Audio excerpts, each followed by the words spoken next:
Bonjour, je vous présente cet ouvrage. Robert Escarpi, L'information et la communication, théorie générale.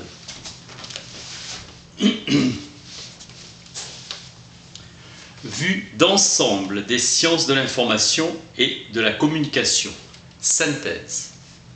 Interrogation obstinée des phénomènes de l'information et de la communication, image historique. Expérience faite d'expériences colorées de marxisme. Présentée dans sa genèse historique comme une lutte de la conscience. Ce sont des raisons économiques qui ont suscité la recherche d'une théorie mathématique de l'information et de la communication. Formulation de la théorie par le physicien américain Claude Shannon. Un réseau de communication rapide est une exigence d'une société économiquement développée. Augmentation de vitesse du vecteur messager. Le transport d'énergie à de grandes distances n'est devenu possible que grâce à l'utilisation de l'énergie électrique. Vecteur idéal. Le profit conditionne la totalité de la recherche scientifique découverte. Efficacité militaire. Les armées étant grandes usagères de communication. La théorie de Shannon a trait au rendement informationnel. L'ingénieur précède le théoricien. L'invention proprement dite vient souvent d'une idée fortuite, sous-produit d'un bricolage scientifique. Idée initiale avec un rendement acceptable, susceptible d'appeler l'investissement des capitaux. L'ADN est l'acide désoxyribonucléique qui est le constituant de base du noyau cellulaire et des chromosomes. Le gène, élément clinique chimique autocatalytique, c'est-à-dire susceptible de se reproduire et porteur des éléments du patrimoine héréditaire. Dans la mesure où l'univers connu peut être considéré comme une gigantesque machine nucléaire, cette notion sous-tend la plupart des grandes théories cosmogoniques modernes, notamment celles qui supposent une expansion de l'univers, à partir d'un noyau initial à l'entropie minimale. D'autres théories, comme celle du physicien anglais Frederick Hoyle, envisagent la création permanente d'atomes dans l'univers et donc une diminution compensative de l'entropie, notion d'anti-entropie appelée négantropie. Le mouvement de la vie serait donc inverse de celui de la matière et correspondrait à une diminution constante de l'entropie. L'évolution darwinienne est négantropique. André Lalande mis en opposition en 1898 l'entropie des physiciens et l'évolution des biologistes. Débat scolaire entre Voltaire et Rousseau, l'un ayant une vision négantropique et l'autre une vision anthropique de l'évolution des institutions humaines. Paul Valéry décrivait l'histoire en alternance de périodes anthropiques et négantropiques, ramenant les révolutions à des épisodes cycliques. Carnot, plus cela change, plus c'est la même chose. Toutes les religions ont décrit la création comme le passage de désordre indifférencié à un ordre organisé, processus négantropique de la création. Après le processus, 7 jours de création biblique, négantropique durant un temps limité est suivi d'un processus anthropique de retour à la poussière, soit un état indifférencié. Le fruit de l'arbre de la science, pouvoir divin du Verbe, permet à Adam et Ève de continuer la création à travers la décréation, en annulant l'entropie par la parole, soit par l'émission de signes. En physique, un pas décisif fut franchi en 1928 par le théoricien de la communication Hartley, qui introduisit une mesure de la quantité d'informations transmise en signes, en caractère binaire, comme beaucoup de systèmes de signes, comme le courant électrique, le logarithme de base 2, et exprimant le résultat en bits ou binary, units, pièces de monnaie par exemple. Le terme de bit a été introduit par Shannon, unité d'information et symbole numérique 1 et 0 dans la notion binaire. Un code est une liste de signes, le signe étant les éléments énoncés par convention comme existant dans une source informationnelle. Tout signe est un biface, le signifiant et le signifié. Le langage est à l'origine de tout codage et à l'aboutissement de tout décodage. Pouvoir d'énonciation signalé comme le propre de la divinité, mais surtout de l'homme. La différence fondamentale qui distingue objectivement un code d'un langage est qu'un code peut fonctionner indépendamment de toute pensée, alors que le langage nous apparaît comme une modalité de la pensée. Un code est un répertoire de signes conventionnels, exemple l'alphabet Morse. Le langage commande le code, ce qui veut dire que le texte commande le message. Dans le langage par combinaison des signes, il y a création d'informations, propriété fondamentale des langues qui différencie radicalement un codage d'une énonciation par le langage. Toute source de langage a trois propriétés mathématiques.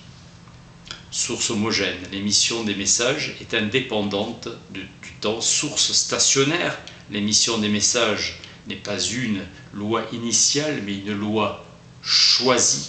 Source ergotique ou irrégulière, produisant un nombre ou un ensemble infini de séquences infinies de messages. Ainsi, nous pouvons ramener le fonctionnement du langage à un modèle mathématique. La description précédente de la langue est appelée degré zéro de l'écriture par Roland Barthès. Une des limites du modèle mécaniste est que le message codé est vidé de son contenu affectif comme la tendresse, exemple du sketch d'Yves Montand et du télégramme d'amour, message codé vidé de sa substance. La redondance aussi limite le modèle en mesurant l'inutilité d'un symbole, d'un signe ou d'un message. Nous arriverons demain mardi 3 juin. ONS, on suffit à signifier la première personne du pluriel et demain la date. Efficacité. On trouve dans la vie courante une utilisation constante de la redondance selon les exigences de la communication, pertinence.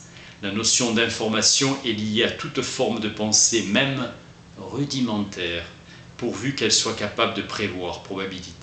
On peut dire qu'il y a une pensée de la molécule vivante. C'est ainsi qu'on a pu apprendre le langage gestuel des abeilles, en fait codifier leurs gestes. Main et parole sont les caractéristiques de l'homme. La main manipule l'environnement avec l'outil et la parole lui permet d'énoncer l'environnement par le langage. Rejeter dans l'aléatoire tout ce qui n'est pas mécanique. L'idée est de transmettre le plus rapidement possible et le plus économiquement le service à rendre et surtout le plus fidèlement possible au destinataire l'information contenue dans les messages de la source. La théorie mathématique de l'information depuis Shannon est un apport décisif et inappréciable à la compréhension du fonctionnel de l'appareil, du fonctionnement de l'appareil de communication. On ne peut s'en passer car elle permet le contrôle, maîtrise. La hardware n'a pas un but en soi, c'est simplement le moyen d'assurer un bon fonctionnement du reste, software. L'humanité a été longue à se libérer de la dichotomie esprit-matière. Paracelse brûlant ses livres en 1528, refusant d'accepter cette dichotomie. Ce refus a bâti toute la science moderne, et en particulier la science de l'homme. La science admet que la somme de toutes ces micro-sources ne suffit pas à échapper au hasard et à la nécessité. La pensée humaine n'est qu'une abstraction résultant d'une infinité d'actes de communication. La science se situe dans le plus infime gène de la moindre des molécules d'ADN et de la plus insignifiante des cellules. Pas de localisation. La méthode anatomique du docteur Frankenstein, Mary Shelley, construire un homme pensant et agissant, mais un homme sans âme, débarrassé des incompatibilités. Ou le golem de Gustav Meyrink, homme artificiel qui traîne le ghetto de Prague, esclave. Le but est la fabrication d'un homme compatible à la communication sans le canal déroutant de la liberté. Façonner les esprits, non selon la science, mais selon les vertus dont l'obéissance est la plus importante. Une autre hypothèse est de dire que la machine ne sera jamais pensante sans la liberté de penser. refus du robot. Voir le film Métropolis de Fritz Lang, 1927, ou Alphaville de Jean-Luc Godard, 1965. Isaac Asimov a énoncé 3 lois de la robotique. 1. Ne jamais nuire aux humains. 2. Ni désobéir. 3. Sans mettre en danger sa propre sécurité, sauf si cela devrait enfreindre les 2 premières lois. Ainsi, l'automation est l'hypothèse de Shannon, mécaniste, et la cybernétique, celui de la source compatible. Le programme qui est gardé en mémoire en biologie, ces changements sont attribués au hasard, Jacques Monod. Aujourd'hui, on assiste au développement de la mémoire de données. Un programme est une séquence d'instructions, information avec effet opératoire. Il faut en outre un mécanisme qui permette la réinjection des instructions et des données. C'est le feedback, terme introduit par Armstrong en 1904 pour désigner un circuit de régénération du signal dans un poste de radio. Le feedback est la pièce maîtresse de l'automation. C'est la science humaine qui spécifie ce rapport à travers le programme. Il faut donc un moyen de contrôler les effets des messages transmis par l'émetteur selon le programme, émetteur-récepteur. Le feedback a 3 rôles. 1. De régulation, état stable permettant la répétition. 2. Un rôle de cumulation cyclique pour l'adjonction des instructions du programme de base. 3. De cumulation didactique en renvoyant vers la mémoire de la source les informations successives. La vie a tout le temps et ne craint pas le gaspillage dont le projet est impénétrable, pour nous, entre hasard et nécessité. Avec le temps, il y a constitution de savoir, on dira un document produit un feedback de cumulation. Le savoir est une construction. C'est la technologie militaire qui a demandé des machines plus complexes et plus proches du comportement humain ou animal. Le structuralisme tente à faire de la cybernétique une science générale des organisations. Le comportement humain paraît aléatoire. La cybernétique échoue devant les exigences du cerveau humain. L'ordinateur est une caisse enregistreuse de génie. Plus on améliore les performances du hardware, plus il faut développer les interventions du software et les diversifier. Ivan Petrovitch Pavlov, successeur de Chekhov, développa l'étude du comportement. Il énonça une loi fondamentale qu'un stimulus quelconque peut susciter la réponse désirée s'il a été administré une ou plusieurs fois en même temps que le stimulus correspondant à cette réponse dans un réflexe inconditionné. Ainsi, l'apparition de nourriture provoque la salivation chez un chien. Un signal sonore répété provoque à la fin la salivation. Aussi, le fait linguistique a été longtemps considéré comme de nature religieuse. Le logos, le verbum, est un attribut de la divinité, établissant la filiation divine de l'espèce humaine et manifeste sa supériorité. Saussure est héritier d'une longue tradition humaine et propose les grandes lignes d'une théorie synthétique, signifiant, signifié. Une configuration identifiable appelée Gestalt ou en anglais pattern par des traits pertinents.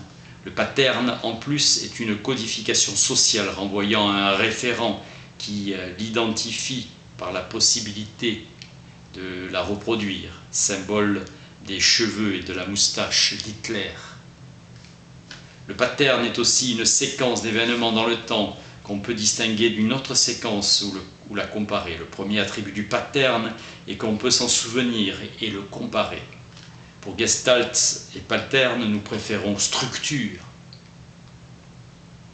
Apport du mathématicien George Boole, jetant un pont entre les mathématiques et la logique formelle.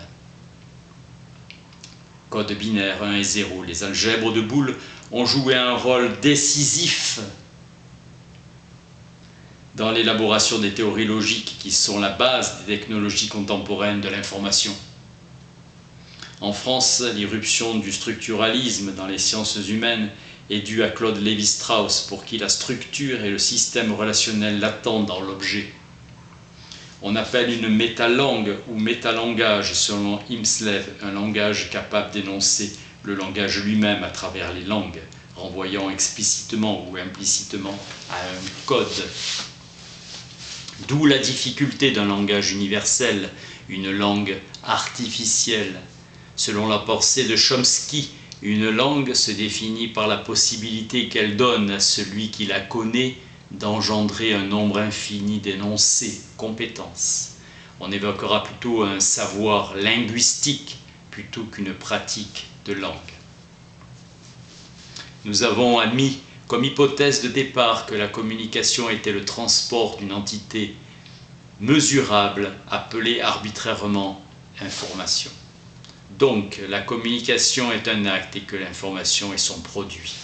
Pour Jean Cloutier, la communication est audio-scripto-visuelle.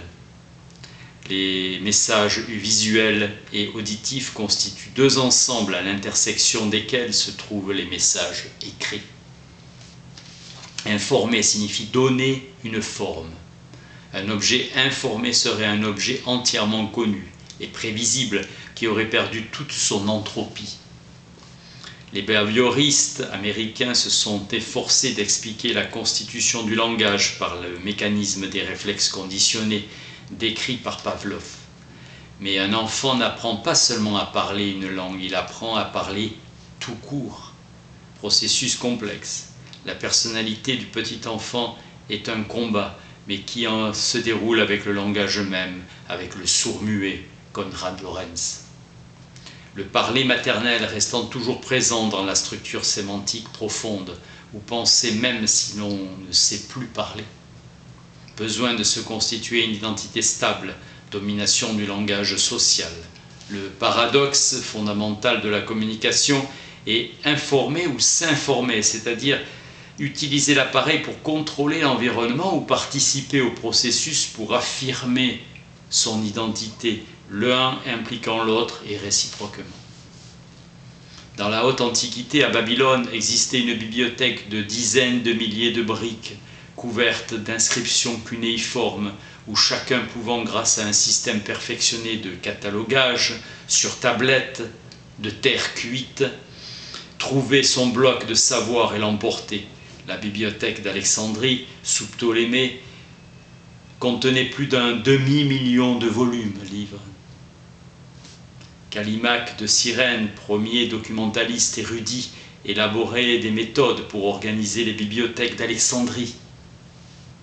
Fonction d'oubli et d'évocation, classant les livres selon leur contenu et non leurs caractéristiques physiques.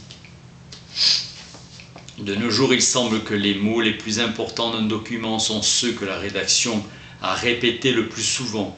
Les recherches des Américains George Kempsky-Zipf, Benoît Mandelbrot et du Français Pierre Guiraud ont montré que la fréquence des mots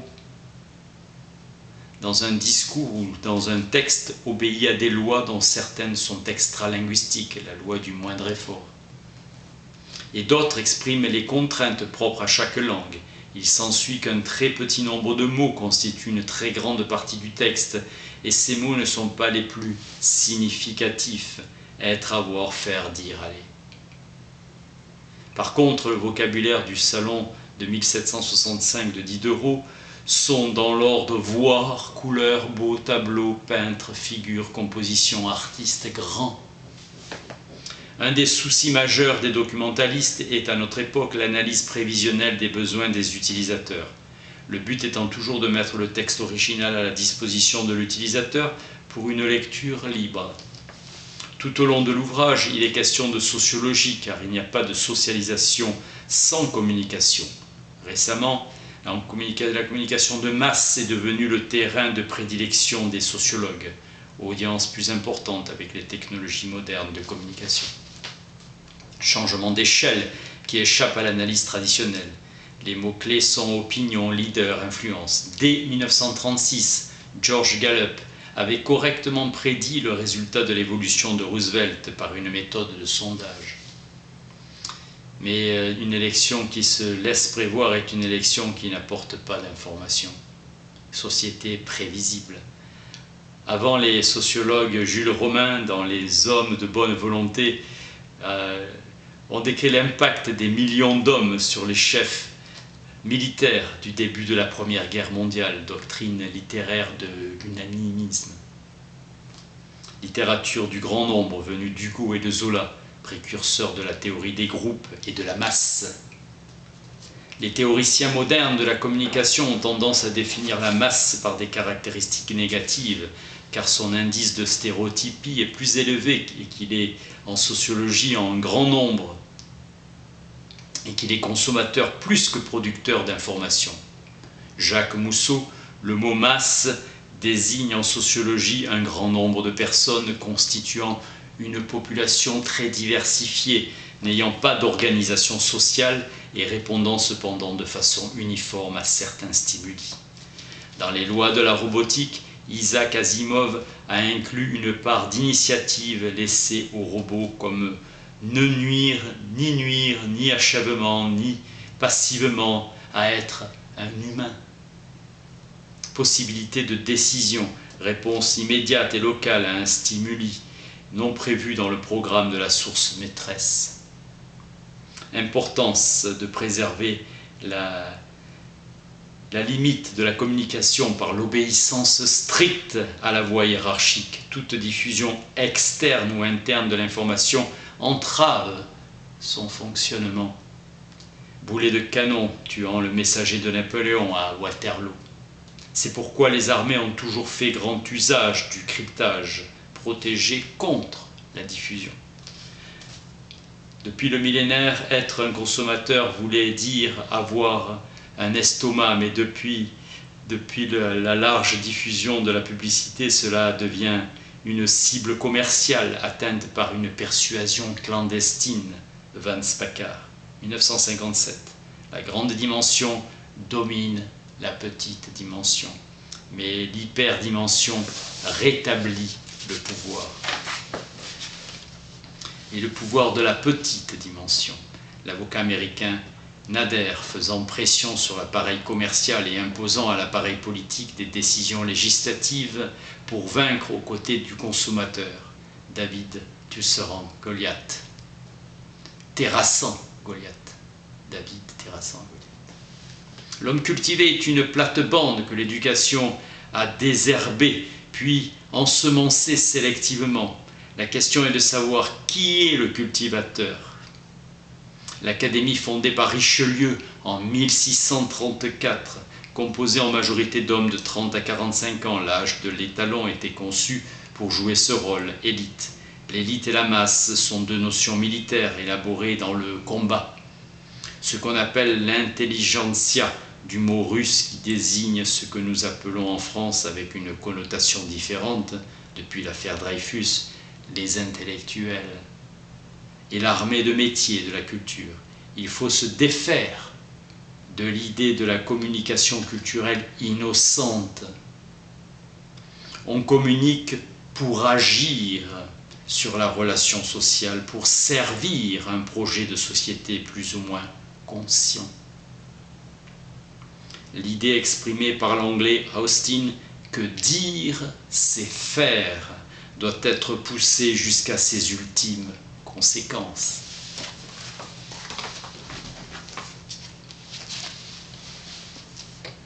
Robert Escarpi, l'information et la communication, théorie générale.